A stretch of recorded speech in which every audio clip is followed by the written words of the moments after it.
শুন, আজকের রাতের গল্পটা কিন্তু সাধারণ কোনো গল্প না। এটা এমন একটা প্রেমের গল্প যেটা শুরু হয়েছিল মানুষের সাথে, কিন্তু শেষ হয়েছিল এক অজানা ছায়ার সাথে। গল্পটা শুরু করার আগে যদি তুমি এখনো আমাদের চ্যানেল রাতের অজানা জগৎ সাবস্ক্রাইব না করে থাকো, তাহলে এখনই সাবস্ক্রাইব করে পাশে থাকা বেল আইকনটা অন করে দাও। কারণ এখানে আমরা এমন সব ভয়ঙ্কর, রহস্যময় আর অজানা গল্প নিয়ে আসি যা তোমাকে ভাবাবে আর মাঝে মাঝে শিউরে উঠতেও বাধ্য করবে। আর ভিডিওটা ভালো লাগলে একটা লাইক দিতেও ভুলবা না। চল এবার। এই গল্পটা আমি একবার শুনেছিলাম এক চীনা বৃদ্ধের কাছ থেকে। সে বলেছিল, সব প্রেমই জীবিতদের মধ্যে হয় না, কিছু প্রেম মৃত্যু পেরিয়েও থাকে। চীনের এক ছোট্ট পাহাড়ি গ্রাম, নাম লিনশান।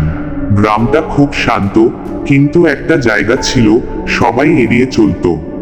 পুরনো একটা বাঁশবাগান, যেখানে রাত হলে অদ্ভুত ঠান্ডা হাওয়া বইতো। সেই গ্রামে থাকতো এক ছেলে, তার নাম ওয়েই লিয়াং। শহর থেকে পড়াশোনা শেষ করে সে গ্রামে ফিরেছিল। প্রথম রাতেই সে কিছু অদ্ভুত টের পেল। রাত ঠিক 12টার সময় তার জানালার বাইরে কেউ দাঁড়িয়ে ছিল, একটা মেয়ের ছায়া। সে ভেবেছিল হয়তো ভুল দেখছে, কিন্তু পরের রাতেও একই সময়, একই ছায়া। তৃতীয় রাতে সাহস করে সে দরজা খুলে বাইরে গেল। চাঁদের আলোয় দাঁড়িয়ে ছিল একটা মেয়ে, লাল পোশাক, লম্বা চুল, মুখে অদ্ভুত শান্তি। মেয়েটা মৃদু হেসে বলল, তুমি নতুন এসেছো, তাই না? ওয়েই লিয়াং অবাক হয়ে বলল, হ্যাঁ, কিন্তু তুমি কে? মেয়েটা উত্তর দিল, আমার নাম মেই লিন। এরপর থেকে প্রতিদিন রাতে তাদের দেখা হতে লাগলো। মেই লিন শুধু রাতেই আসতো, দিনে কখনো তাকে দেখা যেত না। তারা কথা বলতো, হাসতো, একসাথে বাঁশবাগানে হাঁটতো। ওই লিয়াং ধীরে ধীরে বুঝতে পারল সে প্রেমে পড়ে গেছে, কিন্তু একটা জিনিস তাকে ভাবাত, মেই লিন কখনো সূর্যের আলোতে আসে না, আর গ্রামের কেউ তাকে চেনে না।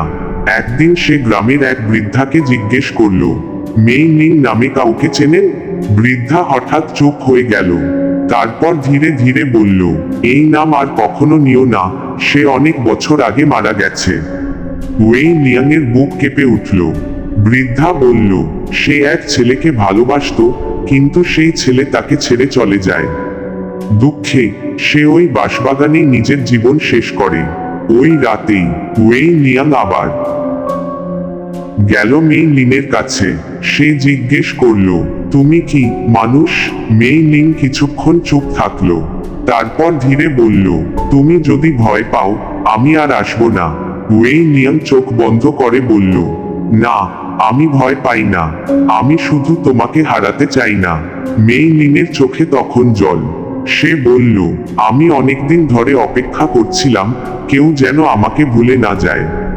তারপর দিন যেতে লাগলো, কিন্তু ওই লিয়াং ধীরে ধীরে দুর্বল হতে লাগলো। তার শরীর শুকিয়ে যাচ্ছিল। গ্রামের লোকেরা বলল, ভূতের সাথে থাকলে জীবন শক্তি কমে যায়। শেষ রাতে ওয়েই লিয়াং আর হাঁটতে পারছিল না। মেই লিন তার পাশে বসেছিল। সে কাঁদতে কাঁদতে বলল, আমি তোমাকে মেরে ফেলছি, আমি আর আসবো না। ওয়েই লিয়াং দুর্বল কণ্ঠে বলল, তুমি গেলে আমি বাঁচব না। মেই লিন চোখ বন্ধ করল, আর প্রথমবারের মতো সে সূর্যের আলোয় দাঁড়ানোর চেষ্টা করল। ভোর হলো, সূর্যের আলো পড়তেই মেই লিন ধীরে ধীরে মিলিয়ে যেতে লাগলো।